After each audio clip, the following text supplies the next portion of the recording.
A wealthy black CEO's daughter goes undercover as a cleaner in her own company. She wants to see how employees really behave when they think no one is watching. But what she discovers is more shocking than she ever imagined. What happens next will change everything. "You think you can talk back to me, Sarah?" shouted Mr. Anderson, the operations manager at Megamart. His face was red with anger as he grabbed a cup of hot coffee and poured it onto the floor Sarah had just mopped. "Now clean this up. And remember your place, you're just a janitor." Sarah, a black woman in her late 20s, clenched her fists but remained silent. What Mr. Anderson didn't know was that Sarah wasn't just any janitor. Sarah Johnson was the daughter of Megamart's founder, Mr. James Johnson, a self-made billionaire who had built the company from the ground up. After graduating from Harvard Business School, Sarah was being groomed to take over the company. However, her father had one condition: "You need to understand this company from the ground up," he said. "You need to know what it's like to be an entry-level employee, especially as a black woman in a corporate world that doesn't always see your worth." Sarah agreed. She went undercover as a new janitor named Sarah. No one knew her true identity except her father and a few trusted confidants. As Sarah began her work at Megamart. She quickly realized that the company culture was riddled with racism and discrimination. Managers, especially Mr. Anderson, treated black employees with blatant disrespect.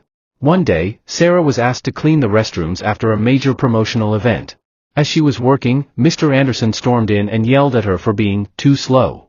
"You people are always so lazy," he barked, his tone dripping with racial prejudice. "If you can't do the job, just go back to where you came from." Sarah also encountered Ms. Linda, the marketing manager, who constantly made snide remarks about her appearance. "Can you even read the cleaning instructions?" Ms. Linda sneered, holding up a sheet of paper. "Or do I need to explain it to you like a child?" The breaking point came when Sarah was asked to clean the boardroom after an important meeting. As she was working, Ms. Linda suddenly slapped her for being too close to confidential documents. "You don't know your place," Ms. Linda shouted. "You're just a janitor, a black janitor at that. Know your role." Sarah, unable to hold back any longer, decided it was time to act. The next day, Mr. Johnson called an emergency meeting with all the managers. Sarah, still dressed in her janitor's uniform, walked into the boardroom. Everyone was stunned when she removed her hat and work glasses, revealing her true identity. "For the past 2 weeks, I've been working as a janitor in this company," Sarah said firmly. "And what I've experienced is not just shameful, it's racist." She then played the video and audio recordings she had gathered, including the scene of Mr. Anderson pouring coffee and Ms. Linda slapping her. The guilty managers, including Mr. Anderson and Ms. Linda, were immediately fired. Mr. Johnson, who was present at the meeting, expressed his full support for Sarah. This company was built on values of integrity and respect for all employees.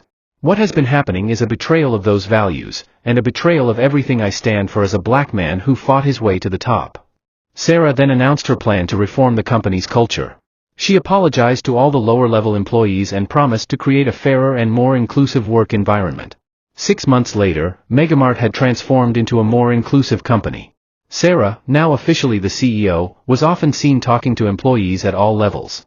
She implemented training programs to address unconscious bias and systemic racism, ensuring that every employee felt valued and respected.